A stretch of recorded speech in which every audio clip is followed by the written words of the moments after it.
ईश्वर ने मनुष्य की रचना क्यों की?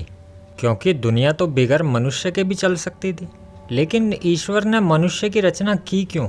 देखो, ईश्वर ने सबसे पहले जीवों को उत्पन्न किया और ऐसे ही जीवों को उत्पन्न करते करते करते करते उसने चूहे को उत्पन्न किया। तो उसने देखा कि चूहे को तो उसने उत्पन्न किया, लेकिन चूहे में वो गुण उत्पन्न नहीं हुए जो गुण वो चाहता था कि उत्पन्न हो। फिर उसी तरीके से उसने फिर यही क्रम जारी रखा अपना रचना करने का और उत्पन्न करता चला गया जीवों को। ऐसे ही उत्पन्न करते करते बहुत से जीव आए, बिल्ली, कुत्ता, शेर, हाथी, सबों को उत्पन्न करता चला गया। लेकिन जो वो चाहता था कि जीवों में वो चीज़ उत्पन्न हो, वो चीज़ उत्पन्न नहीं हो पा रही थी। फिर ऐसे ही रचना करता चला गया, वो करता चला गया और फिर मनुष्य की रचना की उसने। और जब उसने मनुष्य की रचना की तो मनुष्य में वो गुण था जो गुण वो चाहता था कि जीवों में होना चाहिए। क्योंकि वो जो जीव जो पहले जो उसने उत्पन्न किए, वो सारे जीव जीवन जीने में तो समर्थ थे एकदम। अपना जीवन वो बेहतर तरीके से जी सकते थे, लेकिन वो कुछ समझ नहीं सकते थे, वो ईश्वर को नहीं समझ सकते थे। लेकिन जब उसने मनुष्य की रचना की तो मनुष्य जो था वो चाहते थे, जो वो चीज़ करने में वो सक्षम था, यानी कि वो ईश्वर के प्रति सोच सकता था। और वो सिर्फ अपने ही प्रजाति को प्यार नहीं करता था, वो उसके दिल में प्रेम था और प्रेम हर चीज़ के प्रति प्रेम था। जबकि दूसरे जो जीव जो उसने उत्पन्न किए थे वो प्रेम तो करते थे, लेकिन अपने ही जीवों को प्रेम करते थे, वो दूसरे जीवों से प्रेम नहीं रखते थे।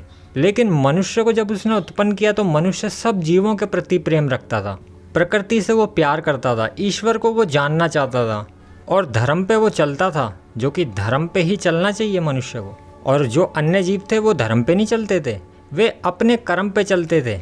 लेकिन मनुष्य जो है कर्म के साथ धर्म, देखा जाए तो कर्म और धर्म एक ही है, धर्म निभाओ सच्चा। तो जब उसने मनुष्य की रचना की तो मनुष्य के दिल में प्रेम था, दया थी, करुणा थी। और वो प्रेम, दया, करुणा अपनों के प्रति नहीं थी, सबके प्रति थी। मतलब कि कहने का यह है कि वो प्रकृति से प्यार करता था, पेड़ों से, पहाड़ों से, जंगल से, नदियों से, सब जीवों से वो सबको प्यार करता था और सब पे दया भी करता था और करुणा भी करता था और ईश्वर की भक्ति करता था। तो ईश्वर ने, जैसे कहते हैं ना कि उच्चतम उच्चतम उच्चतम से भी उच्चतम प्राणी मनुष्य बनाया और उसको लगा कि बस ये उच्चतम हो चुका है, क्योंकि वो जो चाहता था वो मनुष्य करने में एकदम सक्षम था। और इसीलिए फिर उसने मनुष्य से ऊंचा प्राणी बनाया ही नहीं। मतलब बनाने को भार में बनाया, हाथी बनाया, घोड़े बनाए, लेकिन बुद्धि बल में मनुष्य से ऊंचा फिर उसने कोई नहीं बनाया। लेकिन अगर मनुष्य वो नहीं कर पाता जो वो चाहता था, तो फिर शायद ऐसा हो सकता है कि मनुष्य से भी उच्चतर स्तर का प्राणी बनाना पड़ता। क्योंकि आपको पता हो, तो आप विज्ञान की जानकारी रखते हो, तो मनुष्य की भी काफ़ी प्रजातियाँ थीं, मगर वे वक्त के साथ सारी विलुप्त हो चुकी हैं, लेकिन मनुष्य अभी तक है।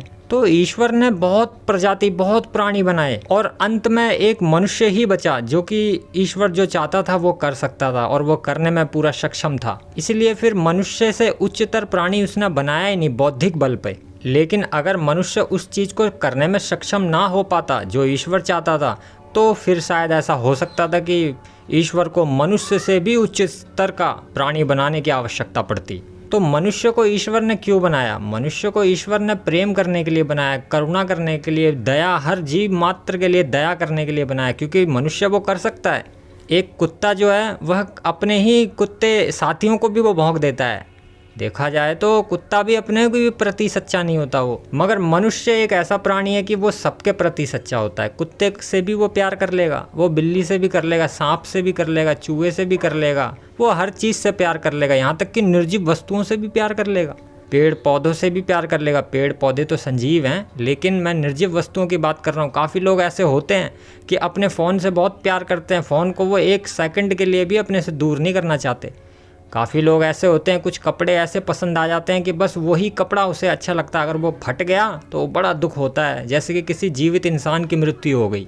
तो मनुष्य में वो शक्ति है, प्रेम की शक्ति, जो कि उस प्रेम की शक्ति से वो निर्जीव वस्तुओं को भी जीवित कर सकता है। तो ईश्वर ने मनुष्य को बनाया प्रेम करने के लिए और हर जीव के ऊपर दया करने के लिए, और मनुष्य यह सब करने में सक्षम है। मनुष्य हर जीव की मदद कर सकता है, हर जीव पे दया कर सकता है, हर जीव से प्रेम कर सकता है। जबकि एक चूहा एक कुत्ते से प्रेम नहीं करेगा, एक बिल्ली से प्रेम नहीं करेगा। चूहा जो होगा अपने सगे साथियों से प्रेम करेगा, और उन सगे साथियों में से भी जो उसके खुद के खास होंगे उसके बच्चे, उनसे ज़्यादा प्रेम करेगा, और जो अन्य चूहे होंगे अगर वो उसके घर में घुस गए तो उन्हें मार मार के भगाएगा। तो यही हिसाब किताब है कि मनुष्य के पास ही वो दिल है जिससे वो सबको प्यार कर सकता है, एक समान प्यार कर सकता है। मगर अन्य जीवों के पास में वो दिल नहीं है।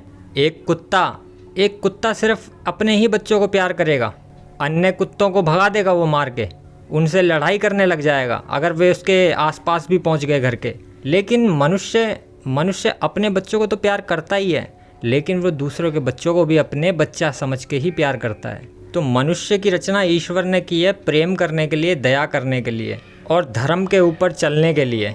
ओम नमः शिवाय।